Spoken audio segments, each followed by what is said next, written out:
Muy buenas tardes, bienvenidos, bienvenidas. Es un placer dar la bienvenida aquí a Aragón, a Zaragoza en concreto, a la Fundación Andreu Nin, de la que Enrique del Olmo, presidente y buen amigo de diferentes batallas, me lleva hablando hace tiempo y que tenía ganas que coincidiéramos ya en mi casa, en mi tierra, ¿no? Por lo tanto, Enrique, a toda la Fundación, muchísimas gracias por venir. Gracias por estas jornadas que organizáis aquí, que van a permitir algo muy importante y en un momento además muy delicado. Van a permitir poner en valor nada menos que la memoria. Una parte de esa memoria que ahora precisamente aquí en Aragón, aquí cerquita, en las Cortes, que tenemos muy cerca, se está queriendo derogar. Una memoria que se niega día a día cada vez que se mantienen los miles de cuerpos que siguen en las cunetas y cuya derogación de la Ley de Memoria Histórica va a impedir que se recuperen. Una memoria que nos hace reconciliarnos con nosotros mismos, entendida como tal, y una memoria que nos tiene que ayudar a entendernos. Así que a la Fundación Andreu Nin, a Enrique del Olmo como presidente, gracias por ayudarnos a recuperar todo esto. Y además habéis tenido la suerte y el acierto de ponerle un subtítulo a estas jornadas, que es una historia del siglo XX.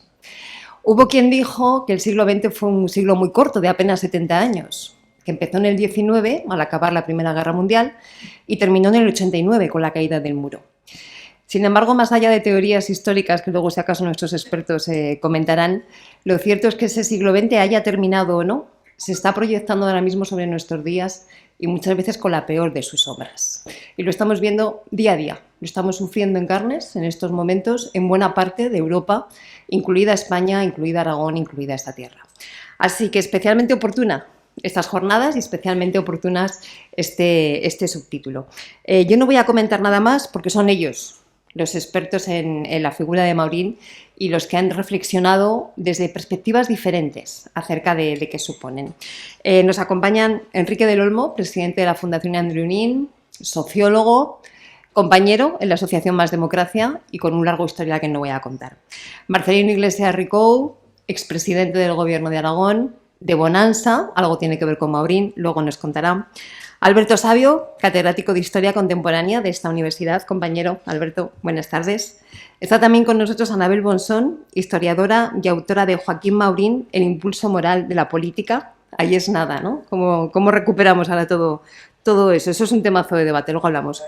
Y Alfonso Clavería, exdiputado en las Cortes y autor también de la monografía Maurín, de Huesca a Nueva York, la revolución ininterrumpida. Una mesa, por lo tanto, que va a intentar trazar un análisis desde el Maurín más personal hasta el Maurín más político, su paso por el POUN y cómo acabó, nada menos que dirigiendo una agencia de noticias en Nueva York. Nos va a permitir conocer la historia, nos va a permitir reflexionar acerca de las interrelaciones que hay entre la política, la comunicación, el mundo del pensamiento. Nos va a conectar con personajes como Ramón J. Sender, otro de los aragoneses de los que solemos presumir, y además va a enmarcar un fin de semana lleno de actividades donde vais a poder recorrer diferentes sitios de la geografía aragonesa simbólicos para entender lo que fue la vida de Maurín. Así que sin más, reitero el agradecimiento y le paso la palabra a Enrique del Olmo, presidente de la Fundación. Muchas gracias.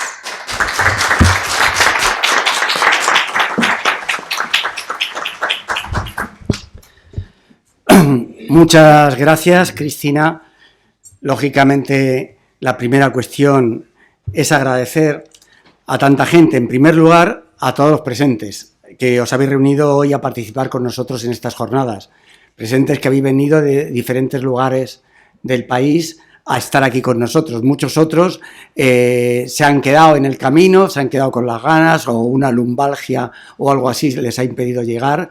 Ya sabéis que a veces estas cosas a partir de la edad se incrementan exponencialmente y entonces viejos compañeros, viejos militantes que les hubiese encantado estar, pues no han podido, pero eso no es ningún problema porque esto vamos a hacerlo, vamos a aprovechar todo el año 23 para hacer diversas actividades en relación al homenaje a Joaquín Maurín. Ya de hecho hay concretada una actividad importante en el Ateneo de Madrid, lugar donde en junio del 31 dio una importantísima conferencia y antes la había dado Nin y después Pestaña, ¿no? Entonces, todos los lugares donde podamos llegar, y ese también es un poco el objetivo de los libros que hemos editado, vamos a intentar rememorar, recordar y replantear la figura de Maurín. En segundo lugar, de forma explícita, aquellos que habéis colaborado en que estas jornadas sean posibles. En primer lugar, a los que estáis participando en las mesas, en los que vais a participar tanto en Huesca, en Robres o al final en Bonanza, en el recuerdo más entrañable, más familiar al pueblo que le vio nacer, y también a todos los que habéis colaborado escribiendo para este libro de homenaje. Hay 2 libros publicados, uno que es Revolución y Contrarrevolución, la reedición quizá el trabajo político, histórico más importante de Maurín y posiblemente de toda la izquierda española, con una introducción magnífica de Andy Durgan, que será objeto también de otros diversos actos. Y en relación al homenaje, la colaboración que habéis hecho, todos los que habéis escrito, los que habéis aportado, fotografías, la familia, es un libro que ya lo veréis al leerlo, tremendamente entrañable, ¿no? O sea, tremendamente anclado a la tierra.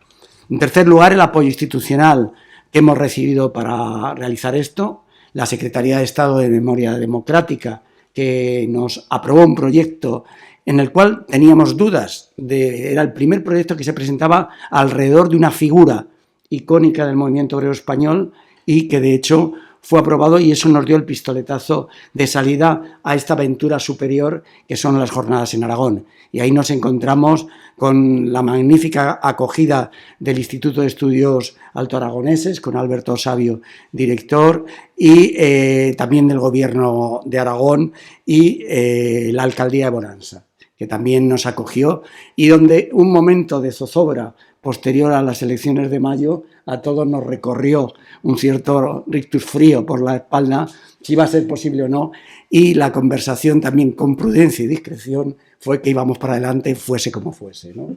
Y en eso fuimos conjuntamente. Y también quiero agradecer explícitamente, porque en esta situación de interregno institucional han sido decisivos, el trabajo de los trabajadores y funcionarios que lo han hecho posible. José Antonio Andrés, del Gobierno de Aragón, José Miguel Pesqué, Teresa y Olga, del Instituto de Estudios Alto Aragoneses. En ese sentido, ha habido una confabulación de diferentes sectores para hacer posible estas jornadas. Ha empezado Cristina hablando de memoria y yo quiero seguir hablando de memoria. No podemos hacer estas jornadas sin hablar lo más en profundidad sobre ello. Decía, no un historiador, sino un cantante, Joan Manuel Serrat, que cuando un pueblo pierde la memoria, pierde la llave de su futuro. Y yo creo que la memoria es una necesidad social y de convivencia. Memoria incluso más allá del lema de los movimientos memorialistas, o sea, verdad, justicia y reparación, que sigue siendo un emblema vivo alrededor de la recuperación de la dignidad y la recuperación de las víctimas. Y Seayer Lafuente, otro periodista, decía que el mayor peligro es el asesinato de la memoria.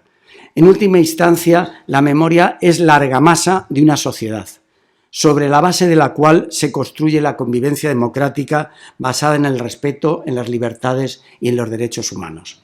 Esto es un tema trascendental porque es, en definitiva, la construcción de una comunidad, la construcción de una colectividad. Hay que recordar aquí que el objetivo estratégico de Franco y de los golpistas del 18 de julio del 36 ha sido definido magistralmente por José Luis Villacañas. Decía, destruir la materia republicana, ese es el objetivo esencial del golpe militar del 36. Y si eso significaba liquidar la mitad del país, como contestó con un extraordinario cinismo el dictador o el proyecto de dictador en aquel tiempo Franco al periodista Jean Allen, estaba dispuesto a hacerlo. Si hay que anular físicamente a la mitad del país, vamos a hacerlo. También un historiador zaragozano, o aragonés, no sé si zaragozano, Julián Casanova, decía, pues zaragozano de Teruel, a ver, aquí viene la... Como veis, las pugnas no son solo interregionales, también son interprovinciales. Julián Casanova dijo también cómo esa violencia fue el resultado directo de una sublevación militar que llevó a ella desde el primer intento al asesinato y al tiro de gracia. Es decir, lo que se pretendía en el golpe del 36 era eliminar a toda una parte de materia humana, de materia personal, que había constituido todo un tejido a lo largo de más de 150 años. Este ha sido el eje de la reacción y del conservadurismo español. No nos confundamos, desde, como mínimo, la liquidación del trienio liberal en 1823. ¿Qué se pretendía liquidar en uno u otro momento? Liquidar la pluralidad política e ideológica, la laicidad y el libre pensamiento, los derechos de los trabajadores, los derechos de la mujer, las identidades nacionales y de los pueblos, la ciencia aplastada por los prejuicios religiosos o el arte como libre creación. Esta es la bandera de la reacción española desde hace cerca de 200 años, en definitiva, y sigue siendo la bandera. El otro día un amigo me decía, estoy leyendo una cosa de las guerras carlistas, Fernando está por ahí, y decía, y es que los discursos parecen sacados del diario de sesiones del Parlamento. Y es que es cierto, es tal cual, ¿no? Siempre recordaré una vez que Pelay y yo formamos parte del jurado del premio Andreu Nin en el Ayuntamiento del Vendrell y que se lo dimos a un estudio sobre el carlismo en Cataluña, asombroso el mimetismo absoluto de los discursos, de las razones, hasta del verbo y de las expresiones, ¿no? que unen a la derecha desde estos tiempos. Por eso, cuando se dice no abrir heridas, además de ser una brutal injusticia de trato a unos y otros, lo que se está diciendo es que los valores de convivencia y derechos no afloren en la sociedad, no aparezcan en la sociedad. Y esto va más allá de una ley o más allá de una medida legislativa. Esto es un problema que va al corazón mismo del vivir en sociedad. La incapacidad de abordar este tema en este país es un lastre desgraciado que hemos arrastrado demasiado tiempo. Hasta el 2007 no se ha sido capaz de abordar una tímida ley de memoria que ahora ha dado un salto cualitativo y cuantitativo en el 2022. Pero esto no refleja que desde el principio y desde los primeros momentos miles y miles de mujeres y hombres llevan décadas luchando por ella. Miles y miles de pequeñas iniciativas que tienen el sentir de una sociedad que no quiere ser callada ni anulada. Y Maurín, en esta memoria, es un elemento también que tenemos la responsabilidad y la obligación de devolverle a la sociedad, de que no sea simplemente un personaje histórico. Maurín, en la historia, me refiero a la breve historia, breve no tanto, de la Fundación Andreu Nin, de los 35 años de existencia, dice que desde su nacimiento, en el 87, uno de los objetivos era fomentar el estudio y la investigación de la historia del movimiento obrero español e internacional. Y en esto ya, desgraciadamente, nosotros no tenemos vivos a aquellos que fueron militantes del POUN o de la izquierda antiestalinista en los años 20 y 30. Solamente quiero enviar un recuerdo y espero que se lo traslademos a María Teresa Carbonell, que vive todavía en Francia con 16 años, que era una niña cuando en su casa se ocultaban los militantes del POUN perseguidos por el golpe stalinista posterior a las jornadas de mayo.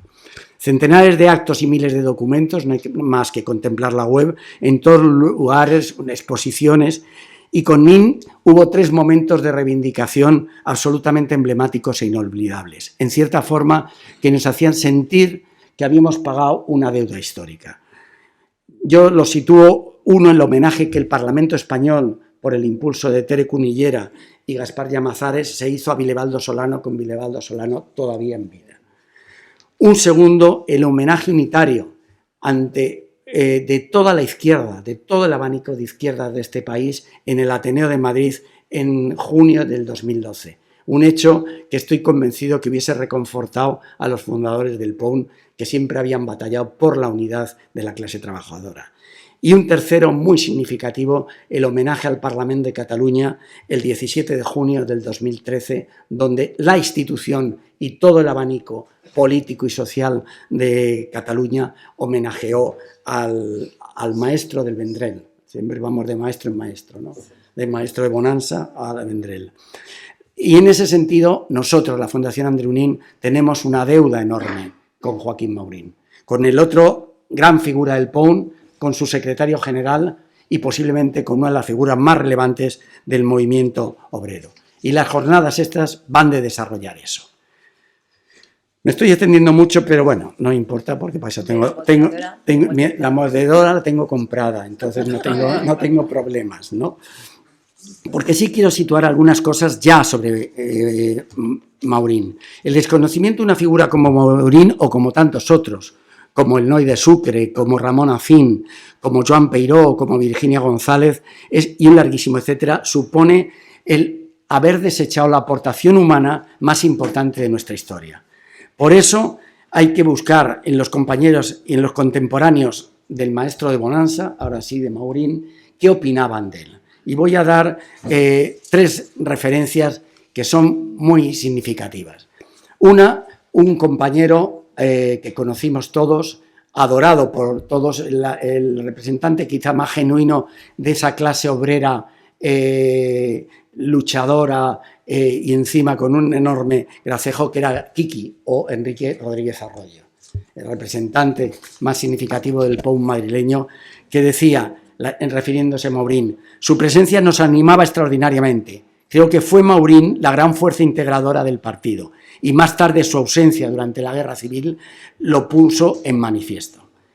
Otro hombre en otra corriente ideológica y más actual, como Paco Fernández Buey, decía uno de los más lúcidos analistas que haya dado el comunismo hispano. Y en el otro extremo del abanico político, un personaje que no es de nuestra satisfacción, Diego Hidalgo, ministro de Guerra en el gobierno del Bienio Negro de la Ceda y el que entregó a Franco el poder de la represión de la Revolución Asturiana, decía, lo conoció en Moscú y escribió en un libro en relación a Maurín. Maurín es un joven inteligentísimo que estudia y trabaja con una asiduidad y una constancia bien poco frecuentes en nuestra raza latina. Raza de genios, sí, pero de genios holgazanes. Maurín es uno de los hombres que más impresión me han causado en mi vida. ¿Voy a callar porque sea un comunista? O sea, si alguien tan en las antípodas de todo, como Diego Hidalgo lo reconoce, esto sería muy reseñable. Y para concluir, ¿qué me gustaría al comenzar esta jornada resaltar de Maurín? Van a ser muchos elementos, históricamente se van a aportar, pero a mí hay algunas cosas que me han saltado mucho cuando hemos trabajado este año. No era un hombre con un conocimiento teórico del marxismo y de todas las corrientes ideológicas del pensamiento humano en aquel tiempo, sin embargo, no era un hombre empachado de ortodoxia.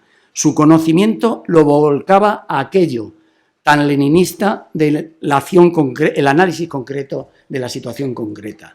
Uno de los grandes valores de Joaquín Maurín es que nunca hablaba ex cátedra, sino siempre analizaba la realidad que tenía por delante. En un marxismo español flaco, de auténtica penuria, realmente Joaquín Maurín era de otra pasta, en el sentido de su capacidad de análisis de la realidad, con una formación ideológica sin ningún tipo de duda, pero en la cual por encima de la realidad no sentía nada.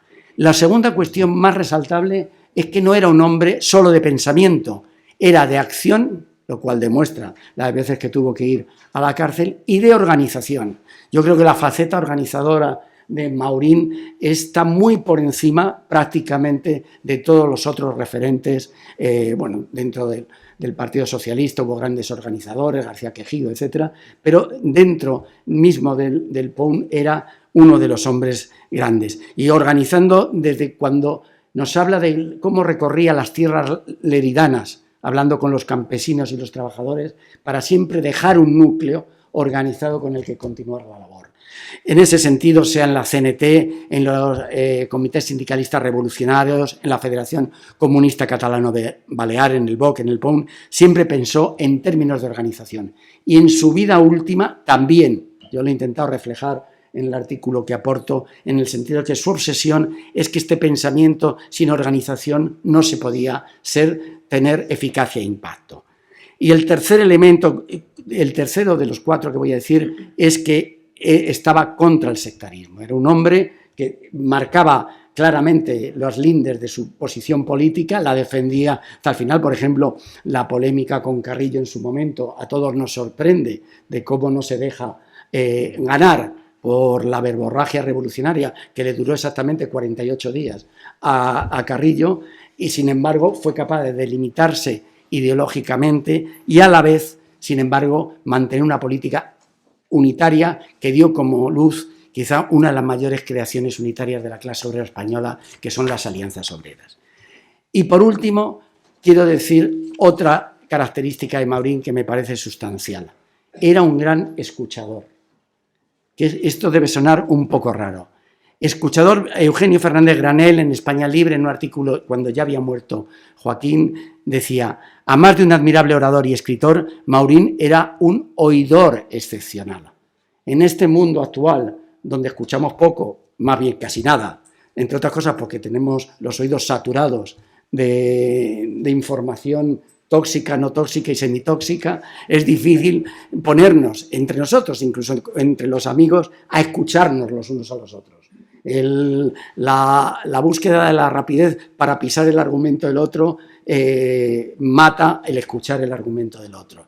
Y en ese sentido yo creo que la gente que trabajó con él reafirme esa característica de aprendizaje de la realidad. Tiene que ver con la primera característica, analizar la realidad. Esta capacidad de escucha es muy importante. Y como esta capacidad de escucha es muy importante, precisamente esa facultad os la traslado a vosotros para que escuchéis las intervenciones del resto de los amigos. Muchas gracias.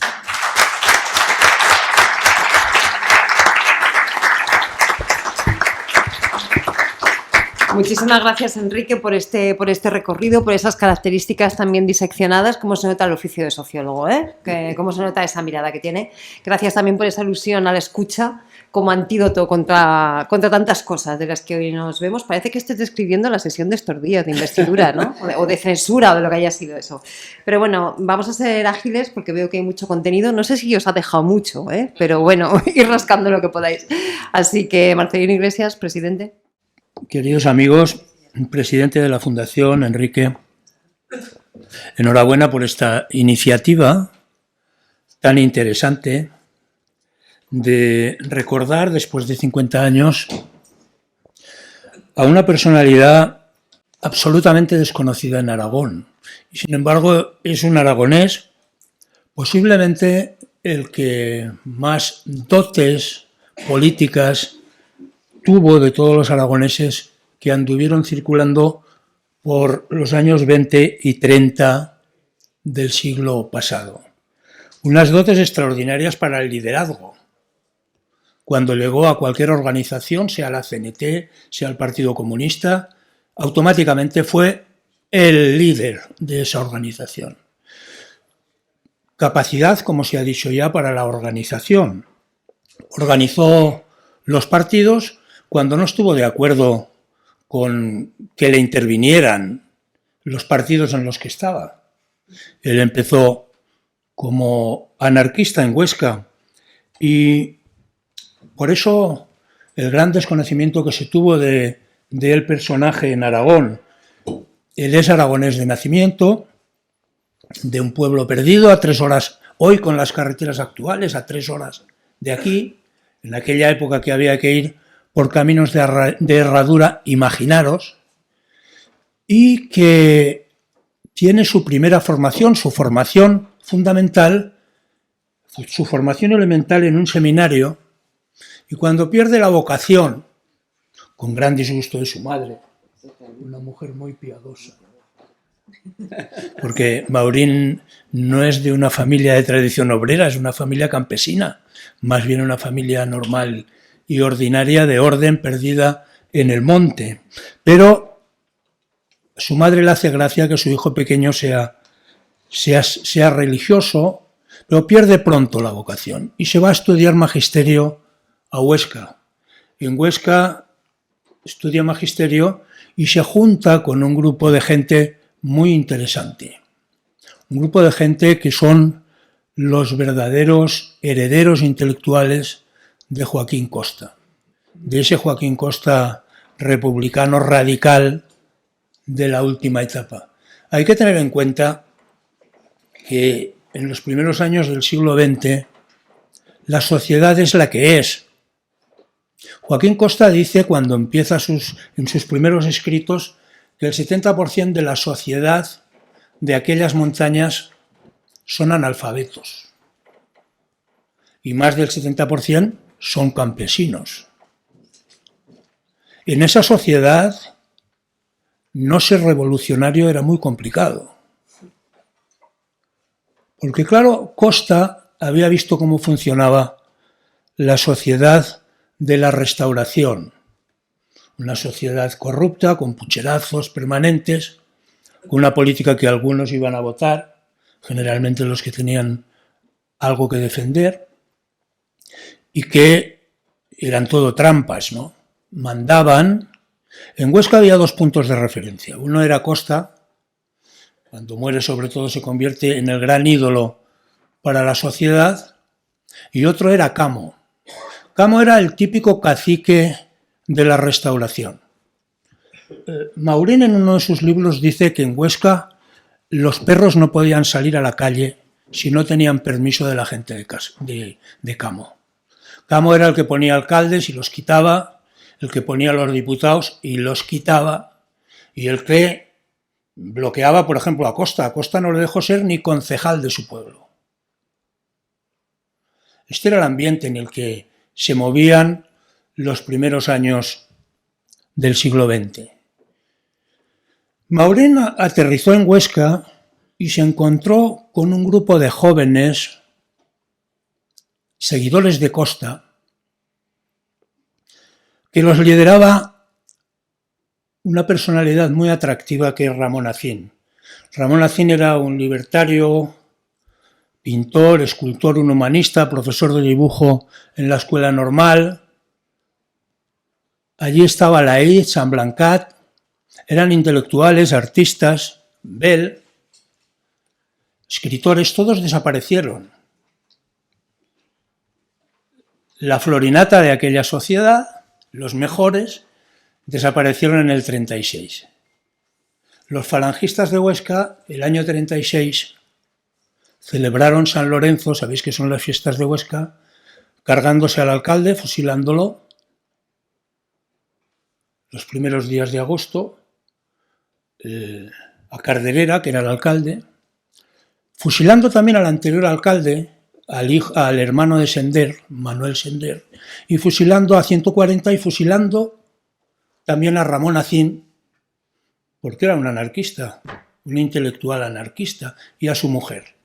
Esa fue la celebración del año 1936 de los falangistas en agosto. Esa generación desapareció, fue la generación perdida. Unos murieron al principio de la guerra y otros se tuvieron que largar. Estos jóvenes empezaron a escribir un periódico que llamaron Talión, ojo por ojo y diente por diente. No eran mancos, escribiendo. Maurín todavía no era mayor de edad cuando ya fundaron este periódico. Era un hombre que tenía vocación de escribir. Claro, ellos se metían con el régimen, con el rey, a sangre y fuego, se metían con el sistema de la Restauración y se metían con Camo. Claro, el periódico lo tenían que imprimir en Lérida. En Huesca, Camo no les dejaba a ningún industrial imprimir aquellas barbaridades. El propio Maurín después, cuando ya madura, dice que eran un poco panfletarios. Claro, empezaron a ficharlos, empezaron a crearles problemas la gente de orden, la policía, y Maurín, cuando termina los estudios, se va a Lérida.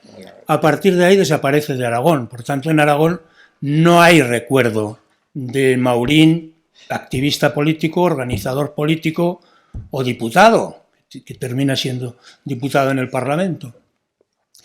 Toda su actividad política es en Cataluña. Por eso, el año 1981, cuando trajimos las cenizas, todo el mundo sabía, su familia los primeros, que su ilusión era volver al pueblo, ¿no?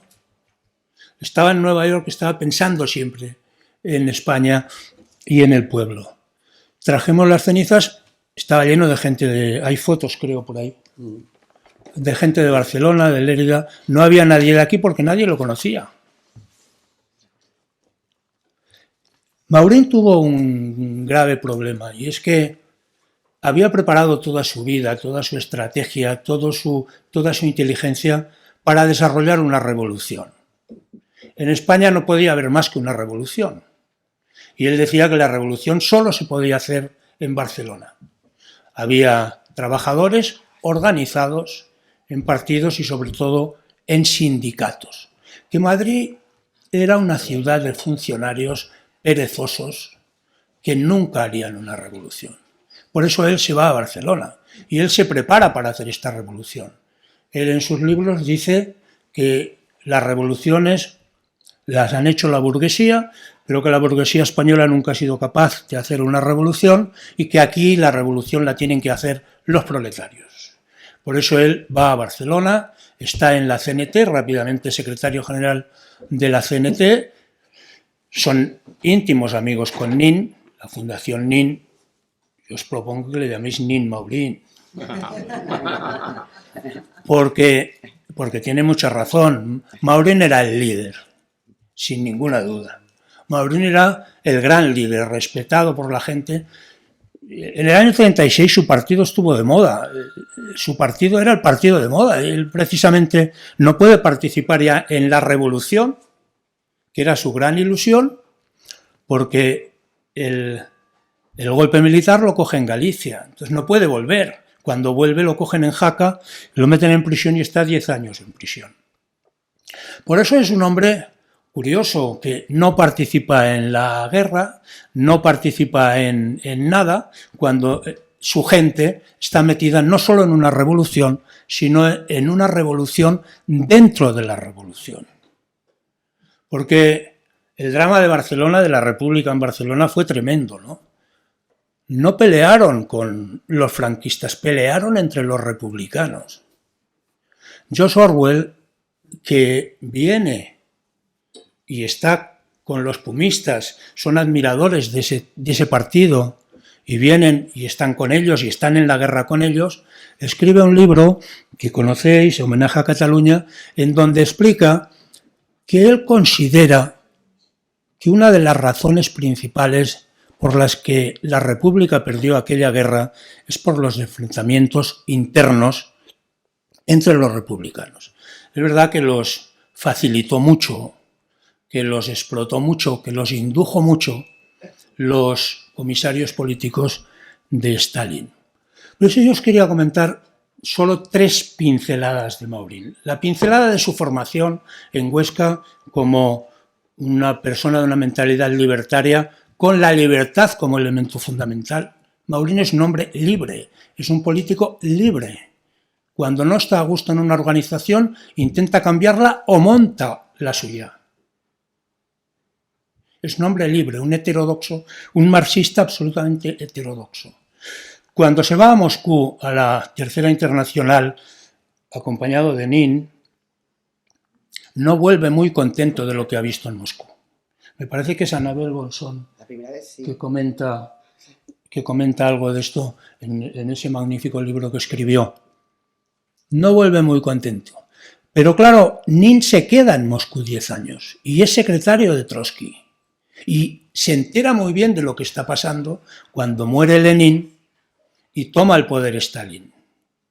Pero sobre todo Maurín se entera de lo que pasa en la Unión Soviética cuando se casa con Juana Sovarín, que es la hermana de Boris Sovarín, fundador del Partido Comunista Francés. Un hombre, claro, en Francia hay una alianza de izquierdas en el gobierno, Léon Blum está en esta alianza donde está también el Partido Comunista, y su cuñado es asesor muy personal del presidente de la República Francesa. Por tanto, a través de la familia de su mujer, que son ucranianos, sabe perfectamente las fechorías, las maldades que está haciendo, los crímenes que está haciendo Stalin en ese momento en la Unión Soviética, y Maurín se convierte en uno de los primeros europeos, políticos europeos, que empieza a escribir contra Stalin. Eso le causará muchos problemas. Y de hecho, él y su gente realmente son más perseguidos que nadie por los espías, por los comisarios políticos de Stalin, hasta tal punto que a Nin se lo carga un tal Alexander Orlov, lo lleva a la Checa, se lo cargan, lo asesinan, además de torturarlo. Nunca se sabe qué pasó realmente con él. El hermano de Maurín también pereció de la misma manera a manos de esta gente, y decenas de pumistas en aquellos enfrentamientos. En Cataluña los republicanos se dividieron en dos: los anarquistas y los pumistas por un lado, y Esquerra Republicana y el PSUV, que mandaban en la Generalitat, por otro. Claro, allí se montó la de Dios. Lo explica muy bien Orwell en su libro. Lo explica también el que fue después alcalde de Berlín y primer ministro alemán, ¿cómo le llaman los primeros ministros? Canciller Willy Brandt. Estuvo también con la gente de Maurín en la guerra, y estuvieron los dos en el frente de aquí en Huesca. Y escribe también Willy Brandt, escribe en sus papeles el desastre que se produce entre los republicanos en Barcelona. ¿Qué ha sucedido? Que esta gente se quedan sin su líder. Maurín ha desaparecido, no puede volver, lo han encarcelado. En el momento de la revolución, él está en la cárcel por los franquistas. Y Nin lo capturan esta gente y también lo asesinan.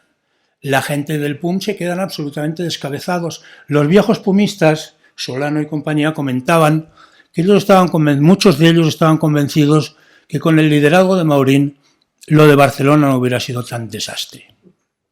Finalmente, hay un gran interrogante sobre Maurín, y es ¿por qué los franquistas, a un personaje de la dimensión, de la importancia política de Maurín, ya es diputado en el Parlamento, no se lo cargan?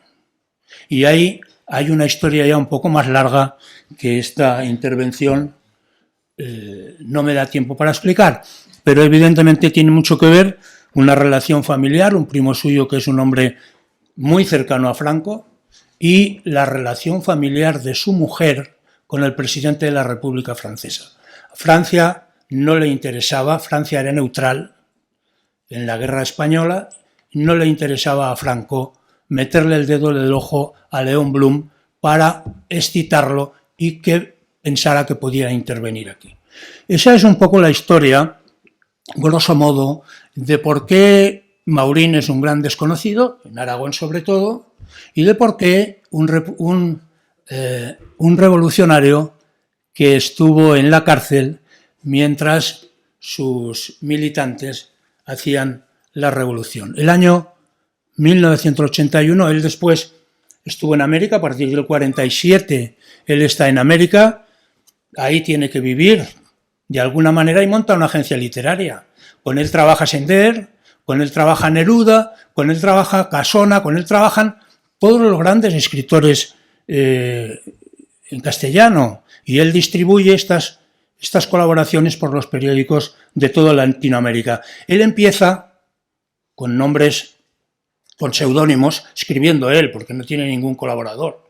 Con diferentes nombres él va escribiendo y va abriéndose espacio en los periódicos de Latinoamérica, y después van viniendo, pero él demuestra que puede desarrollar una actividad política en el máximo nivel, y demuestra después que puede desarrollar una actividad periodística también en el máximo nivel. Si alguno estáis interesado en este periodo de Maurín en América, hay una publicación de la Diputación de Huesca, del Instituto, de las cartas entre Sender y Maurín, que son una verdadera delicia. Ellos no se conocen. Sender está en California, Maurín está en Nueva York, pero no se conocen en América. Claro, se conocen y se empiezan llamando de usted y inmediatamente se tutean y terminan siendo grandes amigos. El año 1981 traen las cenizas a Bonansa y colocan una placa en la plaza del pueblo, en la casa donde nació. Una placa que dice: en esta casa nació Joaquín Marín Juliá, que dedicó su vida a la defensa de la clase obrera y a la causa de la libertad. Muchas gracias. Nada, simplemente agradecía al presidente Iglesias por recordarnos, por traernos la memoria ese semblante que ha hecho. Algo habrá tenido que ver él en esa placa de esa casa que recuerda a Maurín en su pueblo natal, en Bonansa. Y nos recuerda también la tendencia que tenemos muchas veces en esta tierra nuestra tan dura a olvidar a personajes que nos explicarían bastante de nosotros mismos, de nuestra historia y de la historia de lo que pasa alrededor, ¿no? Lecturas que a día de hoy son imprescindibles, como las del propio Maurín o ese homenaje a Cataluña, probablemente nos ayudarían también a comprender mejor el momento en el que estamos. Así que muchísimas gracias y le voy a pasar la palabra a Alberto Sabio, profesor Sabio, perdón, catedrático Sabio, enhorabuena, por cierto. Uno de los hombres que más está trabajando por efectivamente sacar a la luz en Aragón una de esas partes de la historia que nos ayuda a entendernos mejor. Alberto. Buenas tardes. Y en primer lugar, muchas gracias a la Fundación Nin Maurín por la organización de estas jornadas. Ya lo vamos a hacer efectivo, queda bautizado. Bueno, lo primero que tengo que decir es que yo soy un advenedizo en el estudio de Joaquín Maurín. Es decir, yo llevo 4 o 5 años estudiando a Maurín y aquí hay gente en la mesa, como Anabel Bonsón, Alfonso, que llevan muchísimo más tiempo. El propio presidente Marcelino Iglesias, que patrocinó aquel libro, ¿no?, del impulso moral de hacer política, Pelay Pallés, mucha gente que estáis aquí. Y lo leyó, exactamente. Y entonces, claro, pues yo lo que he estudiado sobre todo es lo que dejaron ellos, ¿eh? Es decir, que es el periodo menos conocido, que es al que se refería ahora Marcelino Iglesias, el periodo que va de su exilio en Nueva York. Es decir, desde que él sale de las cárceles franquistas en 1947, llega al puerto de Nueva York y muere luego, como sabemos, en 1973, ¿no? Ahora va a hacer 50 años. Entonces, mi ponencia o mi pequeña intervención la voy a centrar en ese periodo, en ese periodo desde el 47 hasta el 73, que es un periodo en el que Joaquín Maurín pasa de la defensa de la revolución a su implicación en la Guerra Fría cultural. A la hora de valorar la trayectoria ideológica de nuestro personaje, yo creo que no se trata de ser más o menos indulgente con su figura, sino de aplicar lo que es la médula del oficio de historiador, que es la necesidad de contextualizarlo al personaje en su tiempo y en su circunstancia. Y a Maurín hay que entenderlo teniendo en cuenta los temores, las angustias, las incertidumbres vitales que padeció, de dónde venía de años de cárcel, como se ha dicho, la represión intelectual y física, las campañas de difamación. Él se estaba jugando la vida, se estaba jugando su propia supervivencia, está acorralado entre la imposibilidad de volver a España y la amenaza de ser liquidado y vilipendiado fuera de España. Y él consigue arraigar en Estados Unidos, consigue arraigar y lo hace además sin echar por tierra su compromiso intelectual. Es decir, lo que hace es, él pasa a estar cercano al socialismo europeo democrático a partir de este momento. Es decir, su vehemente juventud revolucionaria, de la que seguramente saben mucho Alfonso y Anabel, esa vehemente juventud, aquella llamarada surgida al calor de la Revolución Rusa, eso fue moderándose, pero siempre mantuvo sus posiciones progresistas. Militó activamente contra el franquismo hasta el final de sus días y mantuvo una raíz socialista. Aunque luego esa raíz fuese cambiando en el tallo y en las hojas al ritmo de la Guerra Fría. Pero ya sabemos que la Guerra Fría congeló la memoria y esto hay que tenerlo también muy en cuenta. Hay una frase de José Saramago que me gusta mucho y es que cuando recuerda que las vidas son como los cuadros, que hay que ver los cuadros a 4 metros de distancia. Yo creo que a nuestro personaje también merece la pena que lo veamos, con esa pequeña distancia. Porque si no lo vemos con distancia, para algunos testimonios interesados de la época, Maurín siempre fue agente de alguien, fue agente. Durante la guerra lo habría sido de Franco. Más tarde lo fue de la CIA norteamericana. Entonces, claro, frente al mito de Andreu Nin, Joaquín Maurín fue un maldito. Fue un maldito durante décadas, ¿no? Se llegó a decir de él que de haber sido gente honesta se tendría que haber suicidado en la cárcel para no aceptar la generosidad de Franco. Quiero insistir en que Maurín es consciente de la travesía ideológica que recorrió, que él se resigna a su biografía, pero cree también que no ha renunciado a unos cuantos principios morales básicos en el tramo final de su vida, empezando por la defensa de un socialismo realmente anti-autoritario. Él pensó que apoyar a los totalitarismos soviéticos era ponérselo fácil al franquismo, y su modelo político pasó a ser la socialdemocracia de Willy Brandt, a partir de los años 60 muy claramente. Tampoco Maurín olvida que Brandt había apoyado al POUM durante la Guerra Civil Española. Maurín tuvo serios problemas para instalarse en Nueva York. Y a juzgar por los modestos trabajos que realizó hasta que logró fundar la agencia literaria, bueno, pues no parece que recibiese apoyo económico de los servicios de inteligencia estadounidenses. Llegó al puerto de Nueva York el 16 de octubre de 1947. Llegó en el mismo transatlántico que era el de Gras, en el que viajaba el cantante Maurice Chevalier, ¿no? Llega, los muelles neoyorquinos están repletos de gente, hay un gran alboroto. En ese transatlántico iba también Juan Negrín, iba también Negrín. Bueno, y entre la marabunta de gente pasa inadvertido Joaquín Maurín, que era un hombre alto, enjuto, que había cumplido ya 50 años y que iba ligero de equipaje tras pasar más de 10 años en las prisiones franquistas. Y a partir de entonces acabó zambullido de lleno en la Guerra Fría. Acabó zambullido de lleno en la Guerra Fría cultural. Casi siempre desde una segunda fila, pero plenamente activo. Y lo hizo de 3 modos. En primer lugar, a través del Congreso por la Libertad de la Cultura, que ahora intentaremos explicar a grandes rasgos, ¿no? En segundo lugar, a través de una revista, que fue la revista Cuadernos, una revista muy prestigiosa, donde escribió Jorge Luis Borges, María Zambrano, todos estos de la agencia literaria que decía el presidente Iglesias, escribieron allí. Y en tercer lugar, se zambulle también en la Guerra Fría a través de su propia agencia literaria y periodística. A través del Congreso por la Libertad de la Cultura, empiezo por ahí. Este Congreso por la Libertad de la Cultura había sido organizado por Michael Joselson entre 1950 y 1967 y nace con una finalidad muy clara: hacer frente a la ofensiva soviética en materia de propaganda ideológica, materia de propaganda e influencia ideológica. Como todos sabemos, de las ruinas de la Segunda Guerra Mundial emerge un mundo bipolar, una confrontación sistémica, un estado de tensión permanente, y esa dinámica de la Guerra Fría todavía se aceleró más tras la Guerra de Corea. Pero ¿qué pasaba? Que la confrontación militar directa era demasiado disuasoria. Era demasiado disuasoria porque había riesgos evidentes de acabar con la humanidad entera.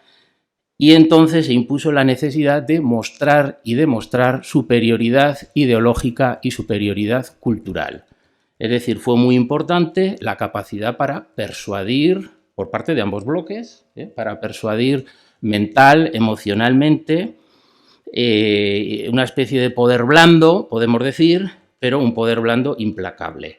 Había que subrayar, desde el Congreso por la Libertad de la Cultura, había que subrayar la amenaza que el enemigo comunista representaba para la civilización occidental, que se hacía equivaler al bienestar y a la libertad. Y por ahí anduvo Maurín en estos años en Estados Unidos.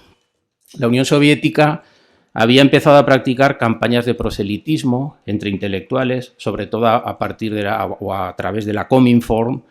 La Cominform llegó a organizar cientos de congresos, de conferencias, los más conocidos, seguro que los conocéis, los Congresos Mundiales por la Paz, ¿no?, organizados por la Cominform.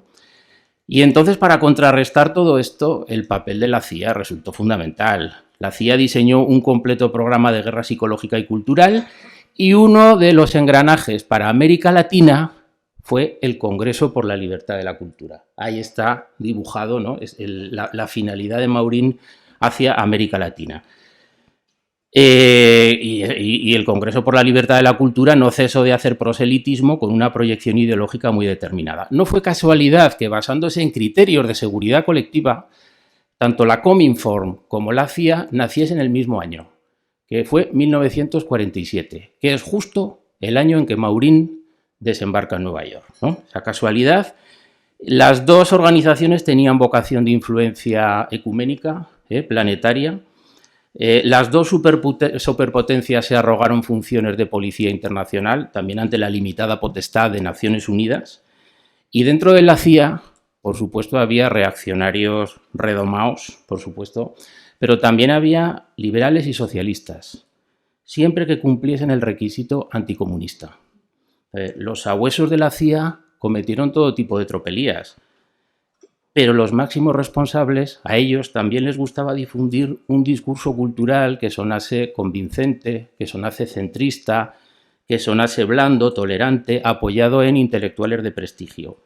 Y para esos intelectuales fue un anticomunismo razonablemente bien remunerado. Y esos intelectuales, sus argumentos hubieran sido mucho más creíbles si, al mismo tiempo que denunciaban el estalinismo, se hubiesen atrevido a criticar los excesos estadounidenses de la época, sobre todo en el patio trasero latinoamericano que empezaba a constituirse ya para Estados Unidos. Y la línea oficial del Congreso por la Libertad de la Cultura no contemplaba con buenos ojos la neutralidad. Es decir, el mundo parecía estar dividido entre comunismo y democracia en aquellos años. Las medias tintas se interpretaban como traición. Y esta guerra fría cultural incidió, nos vamos acercando poco a poco a Maurín, en el exilio republicano español. ¿Por qué? Porque uno de los flancos preferidos por la CIA fue la llamada izquierda no comunista. Izquierda no comunista a la que pertenecían varios líderes socialistas españoles y del POUM, sobre los que ejerció influencia el Congreso por la Libertad de la Cultura. Por supuesto, hubo razones para mantener todo esto oculto durante años, o por lo menos en discreta penumbra. Resultaba contradictorio que la libertad estuviese pagada por una agencia de inteligencia.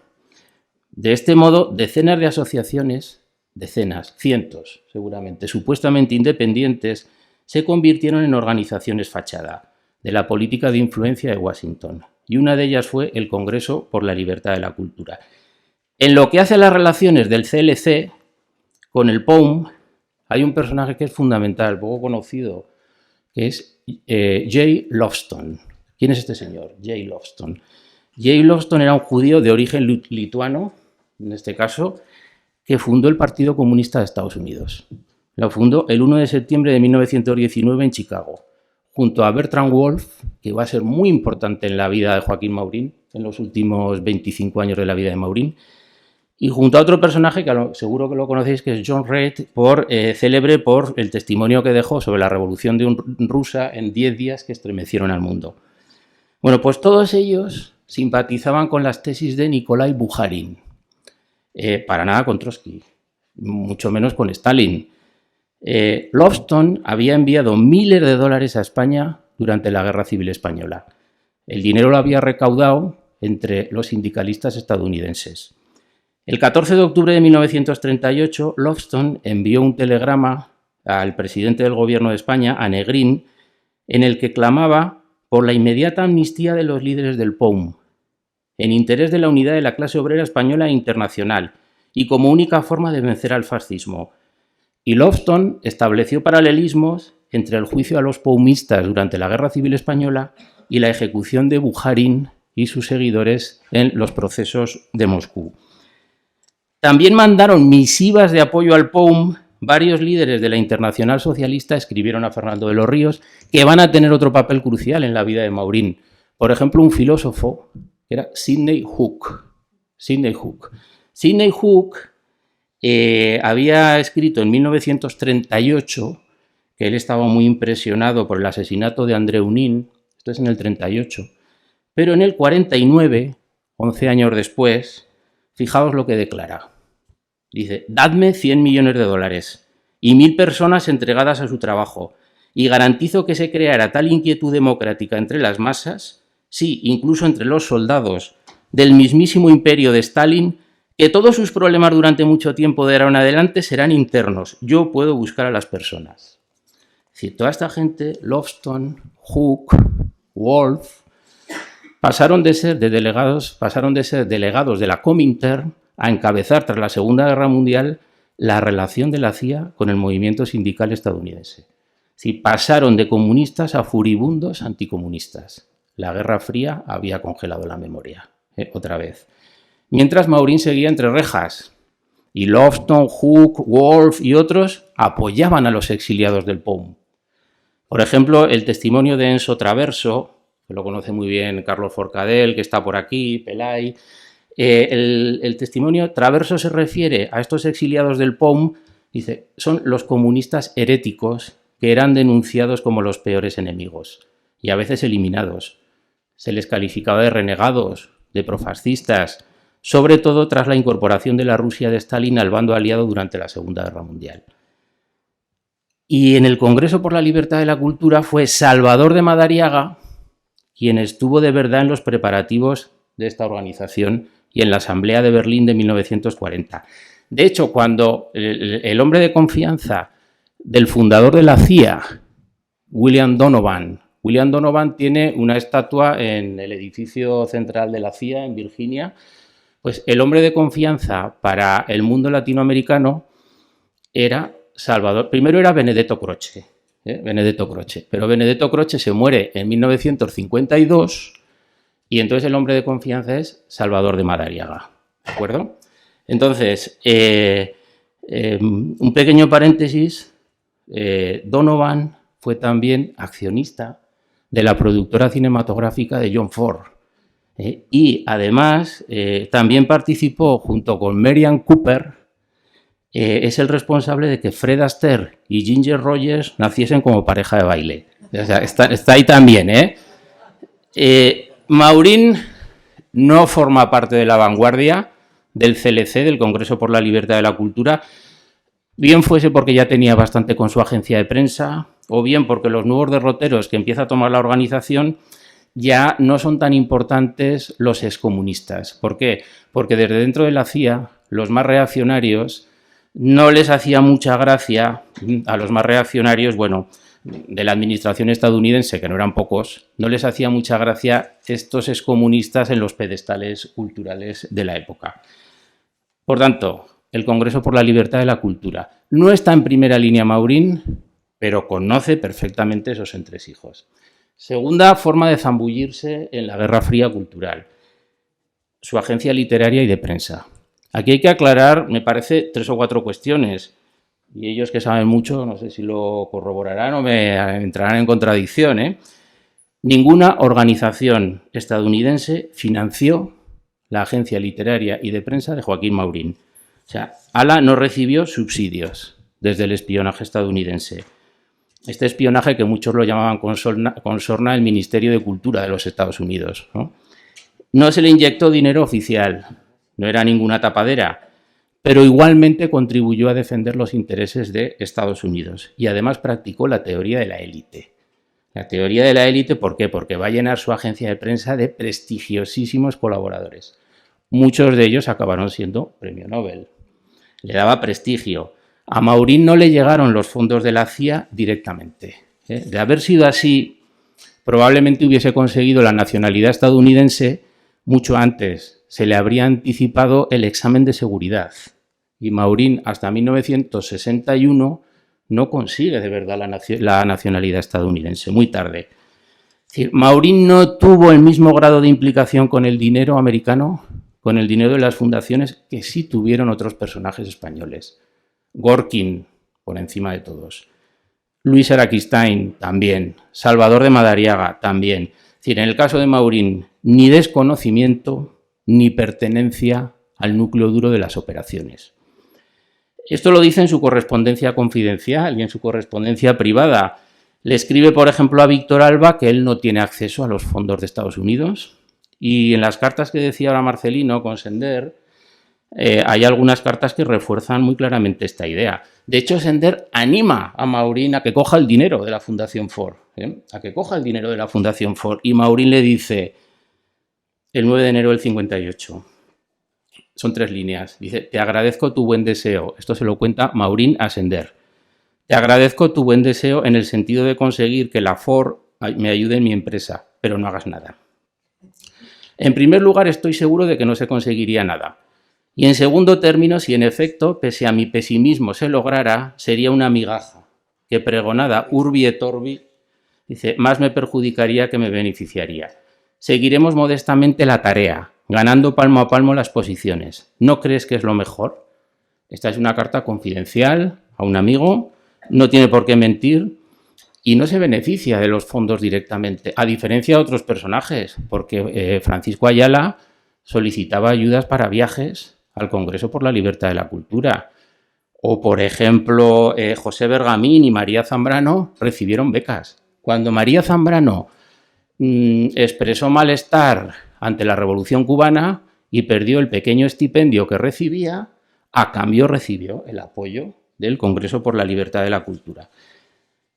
Y la tercera forma de zambullirse, y voy avanzando ya, va a ser la revista Cuadernos.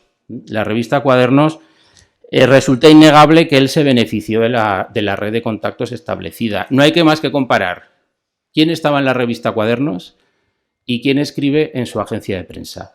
O sea, la lista de coincidencias en este sencillo ejercicio de comparación pues es abrumadora.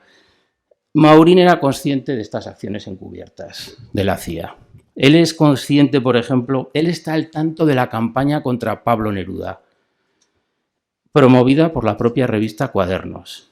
Y está al tanto, aunque solo participase de forma tangencial, y tenemos la prueba definitiva, porque lo hace recomendando que en la revista tiene que escribir Gabriela Mistral. Dice, porque la incorporación de Gabriela al grupo de Cuadernos sería de un valor enorme. Una gran parte de los poetas y escritores que ahora giran en torno al nerudismo podrían ser reconquistados. Prueba de que Maurín no resultó salpicado por esta campaña anti-Neruda fue que el propio Neruda participó en la agencia de Maurín. Escribió 22 artículos para la agencia de Maurín entre 1969 y 1970. En realidad, el Congreso por la Libertad de la Cultura había lanzado ya una insidiosa campaña contra Neruda en 1964 para que no le diesen el Premio Nobel de Literatura, o si se lo concedían que quedase todo embarrado. Y Gorkin, que era experto en hacer informes con medias verdades y abundantes mentiras, fue uno de los mayores conspiradores para que el agua no bajase clara en este asunto contra Neruda. Como os he dicho, la agencia de Maurín recibió 22 artículos de Pablo Neruda. Al final discutieron Maurín y Neruda, pero no fue por razones ideológicas. Fue porque Neruda quería tener el monopolio de la publicación en Venezuela, esto se lo sabe muy bien Anabel, quería tener el monopolio en un único periódico, que era el periódico El Nacional. Y a Maurín le interesaba que los artículos de Neruda se publicasen en varios periódicos, en El Nacional, en Universal y varios más, ¿no? Y ahí partieron peras a partir de ese momento. Pero se llevaron muy bien, decía, las relaciones con Neruda son excelentes, textual. Me da mucho prestigio a la agencia. Neruda se alegra de estar recibiendo oportunamente las remesas. Y ya digo que el desacuerdo llega por razones ideológicas. Voy a saltarme las colaboraciones que hace Maurín en la revista Cuadernos, que son muy interesantes, pero no me da tiempo.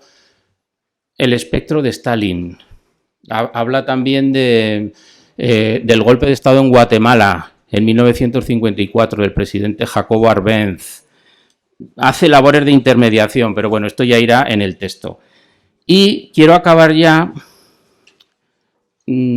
haciendo una pequeña referencia a su muerte, y acabo ya, y con 2 o 3 ideas fuerza en la línea de lo que planteaba Enrique hace un rato del legado de Maurín, ¿no? Es decir, ¿por qué estamos aquí hoy convocados, ¿no? Bueno, la muerte de Maurín, como toda su vida, levantó también controversia. Se publicaron nuevas insidias, unos aprovecharon para escupir odio sobre su figura, sacando a relucir la celda de lujo en la que había estado durante 10 años. O sea, 10 años en la cárcel, en aquellos años, en aquellas cárceles, bueno, eran por lo visto un premio del franquismo a un agente o a un servidor suyo.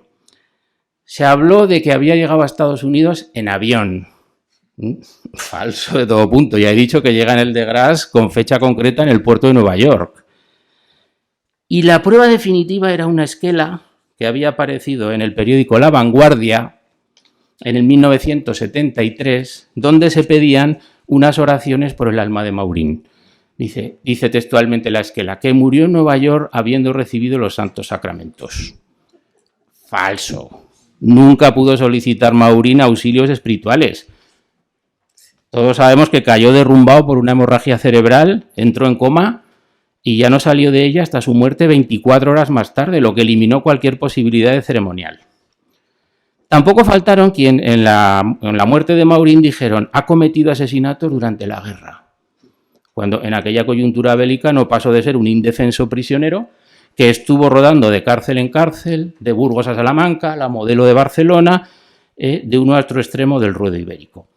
Y acabo ya, ahora sí, sintetizando esos rasgos del legado, lo que algunos coinciden con lo que ha dicho Marcelino y lo que ha dicho Enrique, pero quizá alguno es un poco distinto. Yo quería subrayar de Maurín su discurso sobre la reconciliación entre españoles. A mí me parece muy relevante. Desde posiciones socialdemócratas, él está muy cerca a los exiliados reunidos en Múnich en 1962, el llamado contubernio de Múnich, ¿verdad? Lo llamó el régimen el contubernio. Desde el pragmatismo requerido en su etapa estadounidense, él dice, la conferencia de Múnich empieza a superar la guerra civil, abre el diálogo, nos sitúa más cerca de Europa. A la postre, los historiadores me parece que pensamos que Múnich no hizo posible la transición. Es decir, a la postre ocurrió lo contrario. La transición no fue posible porque no siguió el modelo de Múnich, porque en Múnich no estaba el Partido Comunista representado allí, porque Múnich enseguida tropezó con sus propios límites. En todo caso, ahora hay algunos libros, profesor Ramón Villares, de la Universidad de Santiago de Compostela, que dice que algunas ponencias presentadas en Múnich, ¿no?, en el marco de la solicitud de España de incorporarse a la entonces Comunidad Económica Europea, o algunos textos de la revista Las Españas, en México, Las Españas en plural, pues tuvieron luego en la transición, bueno, cierto eco en lo que se refiere a la distribución territorial del Estado, como que amagaban, esbozaban allí las comunidades autónomas, no lo sé. Pero desde luego Múnich no es el precedente de la transición en absoluto. Sin embargo, el POUM en 1947 tiene un manifiesto que me ha interesado mucho, porque es un manifiesto reconciliador. El problema fundamental para España es liquidar la guerra civil. Esto es en el 47, es bastante antes del discurso de la reconciliación nacional del Partido Comunista de España, bastante antes, y Maurín lo suscribe, esa España sin sectarismos. Segunda idea fuerza de su legado, solo son tres. O sea, la segunda idea fuerza, a mi juicio, Maurín es uno de los grandes líderes sociales del primer tercio del siglo XX en España por su solidez teórica. Es decir, por su capacidad de organización también se ha dicho, pero yo quiero subrayar su solidez teórica, porque él plantea preguntas incómodas, a veces impertinentes, frente al dogma. Se forma con los textos del marxismo, pero no se quiere quedar estancado en ellos, los aplica a la realidad concreta española de la época. Seguramente el problema que hemos tenido en España con el movimiento obrero es que el anarquismo y el socialismo fueron mayoritariamente obra de trabajadores manuales. Y entonces, claro, eso explica el vigor, el arraigo que tuvieron entre amplios sectores de población. Pero hay otra cara de la moneda, que es la debilidad teórica, ¿no? La debilidad teórica, la relativa pobreza ideológica y los pocos estudios teóricos adaptados a la realidad española. Y Maurín es una de esas excepciones. O sea, Maurín, la acción se hermanó con la reflexión en Maurín, la participación directa en los acontecimientos con el estudio, la práctica con la teoría. Ahí están para demostrarlo los miles de artículos que dejó desparramados por revistas y periódicos. Sus libros, a los que se refirieron historiadores como Raymond Carr, Hugh Thomas, Gabriel Jackson, Manuel Tuñón de Lara, otros. Él utilizó, esto es lo que más me gusta a mí de Maurín, él utilizó el marxismo como un método para interpretar la realidad, pero no como una Biblia, ¿no?, para encontrar allí todas las respuestas a todas las preguntas. Él pensaba desde el principio que los textos de Marx debían completarse con la realidad que se estaba viviendo y, muy importante, con la historia que había producido esa realidad. Y este es otro elemento diferencial de Maurín con respecto a otros líderes políticos. Es decir, él procura bucear en la historia de España. Y por eso Maurín atiende a todos los progresistas del siglo XIX, atiende a los diputados más avanzados de las Cortes de Cádiz, atiende a Flórez Estrada, habla de Unamuno, habla de Costa y dice, toda esta gente ya había visto los escollos que había para el desarrollo político, económico y cultural del país. Y como aquellos escollos no los pudieron levantar, nos hemos encontrado con este panorama décadas después. Él estudia en profundidad, hace un interés analítico por la historia contemporánea española. Y tercera y última idea del legado. En la parte final de su vida, a través de su agencia periodística, yo creo que Maurín realizó una gran labor de difusión de la lengua castellana en Estados Unidos. Y realizó también una gran labor de reforzar la cultura española en Iberoamérica. Lo hace desde una agencia de prensa que funcionó por su cuenta y riesgo, con nombres como Miguel Ángel Asturias, Neruda, Vasconcelos, Alfonso Reyes, Madariaga, Araquistáin, Ramón Gómez de la Serna. El Instituto Cervantes le debe también un recuerdo y, ¿por qué no?, un homenaje también. Muchas gracias. Muchísimas gracias, Alberto. Gracias, profesor Sabio. Menos mal que era más beneficio, ¿no? Menos mal. Este también. O sea, ya es bien, vamos a ir con los hijos. Se nota, Alberto, que te ha interesado mucho esta figura por la pasión con la que hablas de él, ¿no? Una pasión en la que yo creo que además te sientes reconocido en alguno de los rasgos que has nombrado, que tienen mucho que ver con tu biografía, luego si quiere que lo cuente. Pero es un gusto tener aquí a Anabel González, una de las, si no la más mayor experta, una de las grandes expertas en la figura de Maurín, y sobre todo, tener aquí a una mujer.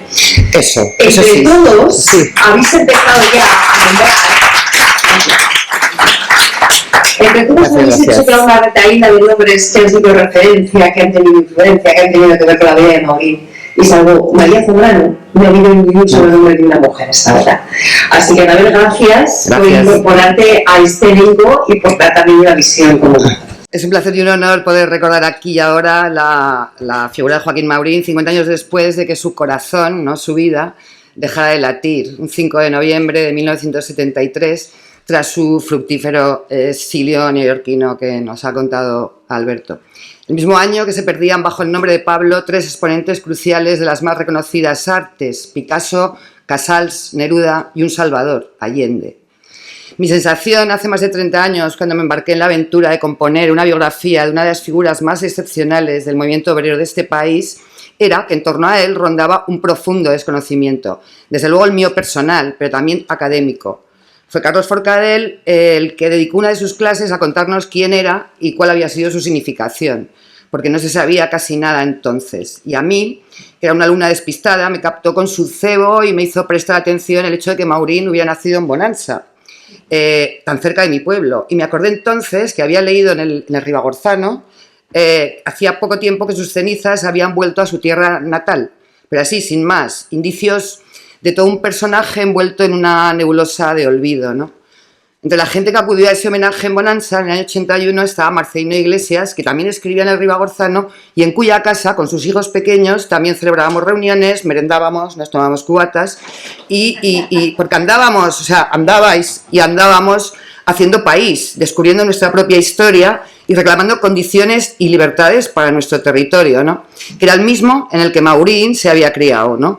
Y también Joaquín Costa, ¿no? Bien. Entonces, cuando años más tarde fue presidente de la EPH, Marcelino, parte de su loable y necesaria política cultural consistió en rescatar de este olvido a tantos altoaragoneses difuminados por la oscuridad y la represión de 40 años de ominosa dictadura, ¿no? Maurín era uno de ellos, y yo conseguí la beca del Instituto de Estudios Altoaragoneses gracias a la propuesta de aval de Carlos Forcadell, mi mentor, director y siempre amigo. Y fue Marcelino Iglesias, que comparte apellido con quien sin lugar a dudas salvó la vida de Maurín, el que tiempo más tarde, hablando, me recordó atinadamente el impulso moral de su pariente, ¿no? Y eso se quedó ya como el título definitivo de mi tesis y de mi libro, ¿no? Entonces corría el final de los nihilistas años 80, ¿no? La cultura se reinventaba y junto con el diseño, el compromiso se aparcaba, pero nunca la rebeldía, y todo estaba abierto hasta el amanecer. En la facultad estaba de moda el árido estructuralismo de las ciencias sociales, el marxismo y sus revisionismos, la historia económica local, y se hacían trabajos magníficos en el Departamento de Historia Contemporánea. No habían arrancado aún los estudios de género y no existía Internet. Mi trabajo de investigación consistía en elaborar la biografía de un revolucionario profesional, género, salvo para los ingleses, nada habitual entonces, y que implicaba averiguar la trayectoria de un ser humano en todas sus dimensiones, solo explicable, claro, a partir de coordenadas generales, ¿no? Porque es obvio que todos somos hijos de nuestro tiempo histórico, y precisamente los historiadores pues debemos poner foco y desde el rigor, la perspectiva crítica y las exigencias del análisis advertir la realidad tras las apariencias. Ahí es nada. O como diría Walter Benjamin, construir puentes o filiaciones que conecten el pasado y el presente. Que no se pierda nunca la experiencia, ni la vivencia, ni la memoria, ni la transmisión, ¿no? O sea, en aquel momento, bueno, suponía todo un reto seguir la pista de Maureen desde que nace en Bonanza hasta que muere en Nueva York, ponerme en su piel, vivir la profunda inmersión en sus diferentes etapas y recorrer sus escenarios, hablar con su gente y analizarle a él y a su convulso y determinante tiempo histórico. La empatía con este actor social fue inevitable desde el principio, ¿no? Fue más que un novio durante 2 intensos años, con nuestros altibajos, la pasión iba y venía, crecí con él, aprendí muchísimo y destilé lo conté como pude, como supe, como una narración tejida con hilos de amor, de rigor y también como lo había vivido y como lo iba descubriendo, con inseguridad también y miedos, ¿no? De no dar la talla, ¿no? Y todo sintiéndome a veces una impostora que imagina y recrea mientras va colocando las piezas del puzzle de una vida llena de azares y dramas, ¿no? Porque como sabemos, una vida contada no deja de ser también ficción, memoria veleidosa y secretos ocultos, ¿no? En el primer barrido bibliográfico leí los trabajos sobre el blog y sobre el POUM, las 2 organizaciones marxistas propias y autónomas que materializaron el original pensamiento crítico de Maureen, sin plegarse nunca a alternativas mayoritarias. Y que no, bueno, que como sabemos no lograrían las metas deseadas por su fundador. Andy Durgan, Antoni Monreal, Pelai Pallés, Sucelaida Cal, entre otros pocos entonces y siempre desde Cataluña, habían divulgado convenientemente la dimensión política de Maureen. Pero bueno, fue en el libro, en aquel momento, 2 revolucionarios, del también pumista Víctor Alba, donde encontré un análisis partidista, pero también más biográfico y más amplio. Le contacté, empezó a escribirme cartas, a hablar por teléfono, socarrón siempre, ya lo conocisteis, ¿no? Y dando vuelta de todo, con bastante genio y con las espadas de su verbo, ¿no? Y empezó a enviarme libros. Cuando le conocí en el Ateneo de Barcelona, el 9 de enero del 96, en un homenaje a Maureen, ya éramos medio amigos, ¿no? Y algo parecido pasó con Vilebaldo Solano, que me sometió antes de hablar a un 3er grado en su casa ante las dulces atenciones de su mujer y con más compañeros de la vieja guardia del POM. Yo estaba impresionada ante semejantes trayectorias, experiencias y cabezas también amuebladas y apuntaba cómo hablaban de su líder y de su maestro, que era Maureen, ¿no? Fue un lujo y una suerte conocerles, recorrer su Barcelona y encontrar en el Centre de Estudis Històrics Internacionals, dirigido por Jordi Planes, la fonoteca, con muchos más testimonios de militantes del blog y del POM y parte de sus archivos donados, ¿no? Documentación inédita que me sirvió sin duda para ir más allá. Y allí pues apareció Algol, ¿dónde está esto? A ver, no. Eran unos folios escritos a máquina, ¿no? Que había cedido Víctor Alba al CEI, ¿no?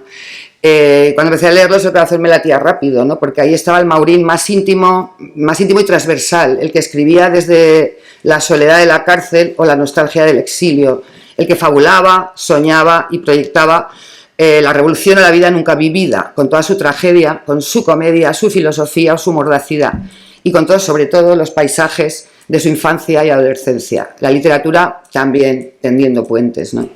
Y en el CEI, cedida por Manuel Alberich, encontré también otra obra aún hoy inédita, titulada Rumbo a nuestros tiempos, panorama histórico, un riguroso relato histórico-político de 188 páginas mecanografiadas, escrito en 1946. Está dividido en 9 capítulos y reproduce buena parte de la futura dialéctica mauriniana del exilio, conecta con lo que nos estaba contando Alberto, ¿no? Es un estudio histórico desde el origen de la humanidad, ¿no? Realmente, pero es un avance del pensamiento del exilio, realmente. Y bueno, y lo mismo me iba ocurriendo en el Instituto Municipal de Historia o en la Casa de la Ardiaca ante la ingente cantidad de prensa escrita, libros, folletos, que me condujeron con mis dedos negros justo al epicentro de la efervescente Barcelona obrera de los años 20 y 30, entre los mejores periódicos del pensamiento mauriniano en cada momento. O sea, Lucha Social, La Batalla, La Nueva Era, La Opinión. el pistolerismo de la patronal o los sueños de una alianza obrera, como si estuviera en la ciudad de los prodigios del gran Eduardo Mendoza, ¿no? En el juzgado de gobierno militar de Barcelona no había entrado nunca ningún historiador, y mucho menos una historiadora, es decir, mujer, quiero decir. Buscando al jefe, militar por supuesto, recorrí despachos ante la vigilante, provocadora y machística mirada de otros militares de menor graduación. Pese a todos mis permisos, solo me dejaron tomar notas, y siempre acompañada del sumarísimo ordinario, instruido a Joaquín Maurín por la jurisdicción militar desde el año 41 al año 46, incluido el Consejo de Guerra, que no podía reproducir porque no entendían qué uso le iba a dar y no se fiaban, ¿no? Eran otros tiempos, realmente también. Y un año más tarde me ocurrió que otro militar tocó el timbre de mi piso de Zaragoza, me entregó un paquete, yo pensaba que había hecho algo, pero no, me entregó un paquete y ahí estaban las copias del documento, o sea que me alegré mucho, porque conseguir esa fuente procesal era un hallazgo que cerraba un círculo, ¿no? Y era un aporte, ¿no? Llegaba a tiempo y eso a las historiadoras nos emociona mucho, ¿no? El expediente por responsabilidades políticas, que tampoco había salido nunca a la luz, lo había localizado antes en el archivo de la Audiencia Territorial de Barcelona, el de NIN también estaba ahí, ¿no?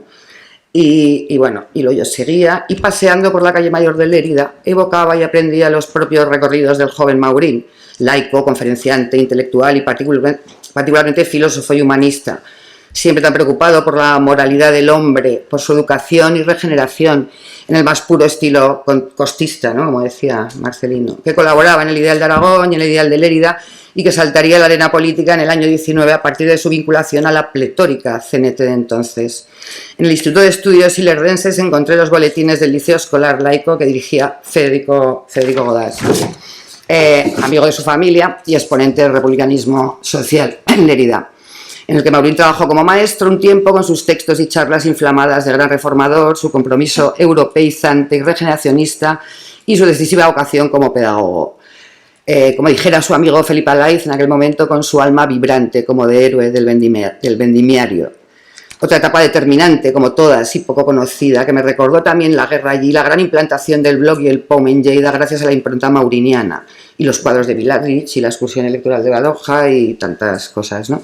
Pero a mí, desde el principio, me seducía conocer y reconstruir los orígenes de Maurín, pasados por alto en bastantes trabajos que había leído, cuando no equivocado respecto incluso al lugar de nacimiento, ¿no? Creo además que la infancia puede determinar la vida entera, y sabía que esa pieza era fundamental para entender mejor su trayectoria o los rasgos de su personalidad, como un poco así fue, ¿no? Entonces me situé en el año 1896 en el Alto Aragón, en Bonansa, en la Ribagorza Oriental fronteriza con Cataluña, en ese entorno socioeconómico y en la mansión solariega en la que nació Maurín, en la raíz más profunda, en la seguridad de sus orígenes nunca olvidados, ¿no? En una acomodada familia campesina que daba pan y trabajo a casi toda la comarca, y en una casa fuerte, Casa Navarri, con segura ascendencia nobiliaria de sus miembros, capilla, biblioteca, molino y una larga tradición clerical. Y allí vivía Antonieta Navarri, su marido, una de las hijas de Ramón, el hermano mayor de Joaquín, su tío díscolo, pero tan bueno y atento siempre, y de su mujer, Juana, y su hijo Mario, con quienes paralelamente nos habíamos escrito cartas. Y esa experiencia transmitida de boca en boca, narrada, con el filtro de la propia memoria, fue maravillosa. Y lo mismo ocurrió en Arén con Bárbara Farré, hija de la niñera de Maurín, en Durro con la sobrina del obispo, con María Iglesias Venería, o con Mosén Manuel o Mosén Luis. Eran su familia, estaban vivos, sus testimonios eran oro puro, ¿no? Grabadora en mano, viví un tiempo en aquella red familiar y endogámica, como suele serlo en el Pirineo, en el Alto Aragón rural, y en Huesca. Y ya en Huesca, de la mano de Pilar Zorrilla, cuya ayuda fue siempre inestimable, conocí a María Maurín Juliá, a su hermana, ¿no? En el año 89, María tenía 89 años. Tan lúcida y cariñosa, se prestó a contarme historias muy bonitas, bueno, toda la vivencia que tenía la familia de Joaquín, ¿no? Y la historia de la casa, y a mostrarme la correspondencia con Joaquín desde el otro lado del charco, ¿no? Ella me hablaba, entre otras muchas cosas, de una buena amiga que cosía con ella en las Monjas de Graus. Cosía con ella en las Monjas de Graus, ¿no? Y a principios del siglo XX, ¿no? Y esa amiga resultó ser mi abuela, que, como ella decía, cortejaba con Sebastianito de Peperillo, a la sazón mi abuelo. La correlación emocional y política con mi objeto de investigación era ya intensísima, ¿no? y ya había averiguado que las raíces radicalmente éticas y radicalmente puritanas aprendidas en su más tierna infancia no solo iban a ser claves en sus actitudes personales y en su futuro, sino que no iban a abandonarle nunca. Como su propia honestidad, a mí me parece algo clave en Maurín, ¿no? O sea, la honestidad o integridad moral nunca sobornable, como estabas contando, ¿no? Aquel paisaje, Bonanza, aquellas gentes, Miralba en Algol, permanecerían para siempre grabados en su memoria como la mejor referencia de pureza y autenticidad presente siempre en Algol y en otros escritos, ¿no? Porque además aquello que se llamó el enigma de Joaquín Maurín en plena guerra civil quedaba explicado por su viuda, pero después las fuentes procesales y otros documentos privados vinieron a corroborar cómo Maurín se salvó gracias a un primo suyo, Ramón Iglesias Navarri, entonces comandante jefe de los capellanes castrenses de Franco y más tarde obispo de la Seo de Urgélico, príncipe de Andorra. De Bonanza sale gente increíble. O sea, las redes familiares habían parado el golpe. Y mientras María cosían las monjas, Quinet, con solo 15 años, visitaba en el mismo pueblo al ya moribundo Joaquín Costa, su primer y fundamental maestro. María decía que su hermano se dolía de verlo viejo, enfermo, sin una miserable pensión y sin reconocimiento de ningún tipo además. Y lo hacía cuando andaba de camino a sus cursos de magisterio en la Normal de Huesca, porque tras su paso por el seminario de Barbastro no había querido hacerse cura, causando un gran disgusto a su madre. La Huesca de sus amores y de sus felices años mozos, como contaba Marcelino, como la recordó en sus memorias y donde iba a confluir con aquella emblemática y rebelde generación de oscenses, Ramón Acín, Ángel San Blancat, Jarné o Felipe Alaiz, quienes junto con Sender iban a formar parte de la vanguardia intelectual del movimiento obrero de los años 20 y 30, desde su republicanismo federalista y anarquizante y como herederos del más puro aroma radical y mítico que desprendía el último Costa en Aragón, ¿no? Entonces Maurín, el más joven de todos ellos, escribía a sus 15 años en Talión incendiarios artículos contra la institución monárquica y clamaba contra el nepotismo de caciques. Y es realmente insólito que en poco más de 10 años ocupara cargos de relevancia en la CNT, el Partido Comunista de España, el Bloc y el POM. Como lo es que sus libros y escritos se encuentren entre los mejores análisis del marxismo español del momento, como ya se ha dicho. Como lo es también que disintiera tan pronto y advirtiera los peligros del estalinismo e incluso del trotskismo y crear sus propios espacios políticos. Y que ya siendo diputado en las Cortes del Frente Popular estuviera negociando un acercamiento al ala largocaballerista más radicalizada del PSOE. Posiblemente, también se ha dicho, la trayectoria del POM en la guerra hubiera sido otra con Maurín al frente, ¿no? Pero eso es ciencia ficción. Y lo que ocurrió es que desapareció de la escena pública y algunos miembros del POM, aquel primer peldaño de unificación marxista diseñado por él, se sintieron como criaturas en separa, sin padre. Y lo que ocurrió es que su partido fue liquidado y su amigo Nin asesinado por orden de Stalin, mientras su hermano Manuel moría en las jornadas de mayo del 37, Ramón moría entonces en Bonanza paralelamente, y en resumidas cuentas un absoluto drama, mientras él pasaba 10 años y 23 días en las cárceles de Franco, que lo transformarían tanto moral como políticamente, ¿no? Me hubiera encantado entonces consultar el archivo donado por Maurín a la Universidad de Stanford. Alberto lo ha hecho, genial. Me hubiera encantado entonces consultar el archivo donado por Maurín, exacto, a la Universidad de Stanford, allá en California. Poder reconstruir su activo exilio, leer las más de 30.000 páginas y más de 17.000 artículos a las 1.300 cartas que conforman los archivos de ALA, de la agencia literaria que fundó, o las 32 cajas carpeta divididas en archivo biográfico, correspondencia, recuerdos, fotografías, discursos y artículos. Mario, su hijo, me envió cosas y Juana también, ¿no? Que completan esos archivos personales, ¿no? Pero entonces era imposible. El profesor Joaquín Roy, con su libro, sus cartas y sus envíos, me ayudó a suplir esta última etapa de la vida de Maurín. Mi historia de amor con Maurín tocaba su fin. O sea, pensaba ya en nuevas aventuras. Nueva York y California estaban muy lejos y había todo un océano de por medio, nos separaban, ¿no? Éramos como un trío con mi amigo Ricardo Duerto. A él le debo la portada, algunos títulos, 1000 correcciones y muchas más cosas, ¿no? Aún así conseguimos sellar un buen final para su vida como empresario de una agencia periodística en Riverside Drive junto a su mujer, su hijo y su nieta Elena. Su relación con lo más granado de los escritores de habla hispana o con sus excompañeros del POM, con todo su desengaño, su radical anticomunismo y anticastrismo y sus visiones socialdemócratas para la vieja Europa y para la España sin Franco que no llegó a ver, ¿no? Solo las piedras no cambian. al viejo y aristocrático revolucionario, al anarquista tolstoyano, su condición de líder carismático parece que le había venido impuesta por las circunstancias, pero él siempre se había sentido más atraído por la acción cultural, pedagógica o intelectual de la lucha social que por la propia ambición política, ¿no? Y eso yo creo que le retrató también siempre. Y bueno, además, tiempo más tarde, el Instituto de Estudios publicaba una edición crítica de Algor en la colección Larumbe. Otro buen homenaje para Maurín, que tal vez se hubiera sonrojado, porque como le decía a su amigo Sender cuando andaba corrigiendo esa obra, no vayas a perder tu aura de revolucionario por lanzarte a aventuras literarias para las que careces de oficio. Pero la ficción venía una vez más a servir de puente y refugio de aspiraciones y a confirmar que las empresas que Maurín emprendió nunca excluyeron los sueños. Y para acabar ya, sabemos que Andreu Nin, que fue un héroe y un mártir durante la guerra y el trotskismo en España, habían opacado la figura de su compañero. Y que Nin sí era conocido, y no solo en Cataluña, como representante de la izquierda antistalinista. Maurín, el más pragmático de los dos, el más intuitivo, el más conocedor y sabedor del tejido social interclasista catalán, estaba primero desaparecido y luego preso en secreto en las cárceles de Franco. Y además salvó su vida con toda la inherente culpabilidad y dosis de calumnias, ¿no? Por eso me alegro mucho de que la Fundación Andreu Nin se ocupe por fin este año de recordarle y lanzar a los cuatro vientos su obra, ¿no? Sobre todo aquí en Aragón, donde realmente sigue haciendo falta, ¿no? Y que las instituciones apoyen también estas jornadas, la publicación de este libro homenaje y la reedición de Revolución y Contrarrevolución en España con el prólogo del gran Andy Durgan, ¿no? Muchas gracias por contar conmigo para todo esto, por brindarme la posibilidad de poder reunirme con los expertos de verdad en el tema que nos ocupa, por hacerme volver a mi primer amor, ¿no? Que 30 años no es nada, ¿no? Y sobre todo me alegro mucho también porque en la organización de este merecido homenaje colabora la Secretaría de Estado por la Memoria Democrática del Gobierno de España. La memoria histórica, tan seriamente amenazada por el acecho de fuerzas políticas que siguen queriendo ocultarla, pervertirla, derribarla y asesinarla. Porque la caspa retrógrada sigue cayendo como la fría nieve. Porque parece que este país no va a acabar nunca con la desmemoria.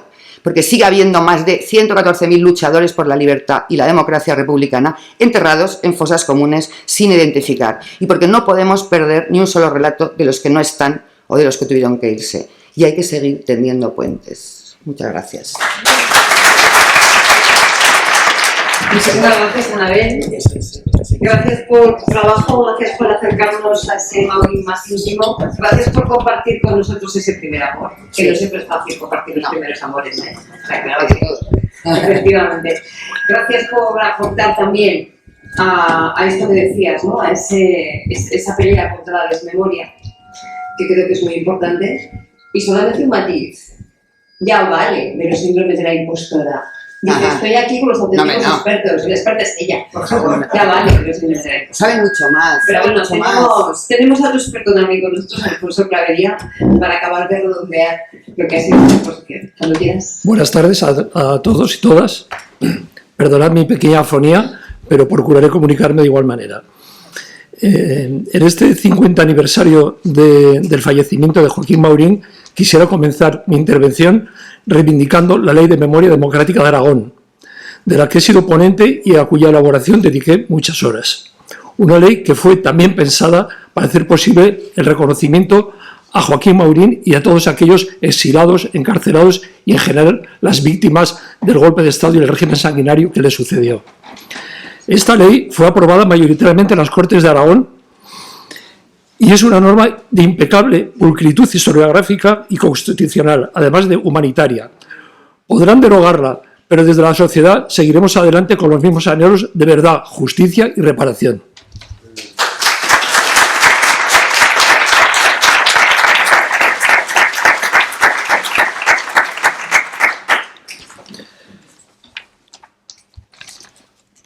Hace un ratito Anabel me ha dicho, ¿y tú de qué vas a hablar? Y yo le he contestado, pues de lo que dejáis, de Algol. Así que como está ya todo bastante tocado, voy a hacer una pequeña síntesis de lo que vengo a decir. Y es dos ejes, dos hilos conductores sobre Joaquín Maurín, más políticos. El primero, que Joaquín Maurín es, junto a Juan Andrade y Andreu Nin, el autor de la primera reflexión marxista original sobre los avances o el avance de la revolución en España. Esto es algo que he podido cotejar incluso con Juan Andrade a finales de los años 70 en Madrid. Reflexión marxista sobre el avance de la revolución en España, definiendo el carácter de esta revolución, sus fuerzas motrices, incluso sus plazos. Desbrozando la historia de las clases en liza, la cuestión agraria, la historia del movimiento obrero, la historia de España en los siglos XIX y XX. Su análisis y diagnóstico recurre a la historia para comprender cuáles son las vías de la revolución democrática que él sintetiza en 4 líneas de fuerza. Primero, la necesidad del reparto de tierras. Segundo, la estructuración federal del país. Tercero, la separación de la Iglesia y el Estado. Y cuarto, la destrucción del Estado monárquico. Tareas que ya no pueden ser realizadas por una burguesía comprometida con la reacción y que siempre ha traicionado a la clase trabajadora. Reformas democráticas que son necesarias y se harán obras solamente de los trabajadores. Y ante la desigualdad y el empobrecimiento general, será una tarea simultánea a la transformación socialista del país. Este era el leitmotiv básico de los pumistas y del pensamiento teórico de Joaquín Maurín. Se trataba, pues, de trabajar en propuestas democráticas viables.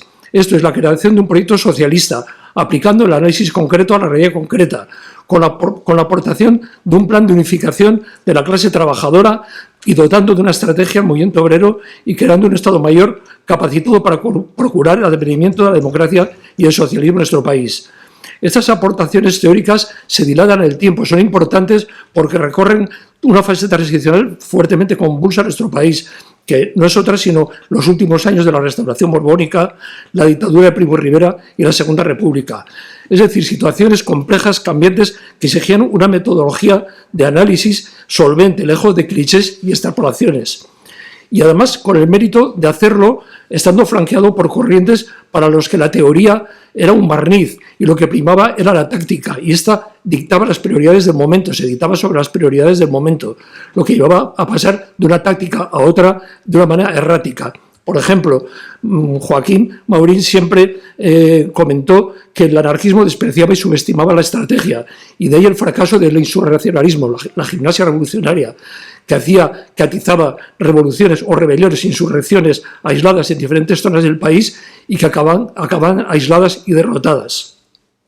O, por ejemplo, cuestiones tan erráticas como el comportamiento ultraizquierdista del PC, que ante el 14 de abril, ante la proclamación de la República, llama a estar en contra de la República para formar los soviets. Estos son el tipo de comportamientos que Maurín y los bloquistas y los maurinistas y los pumistas después no podían soportar.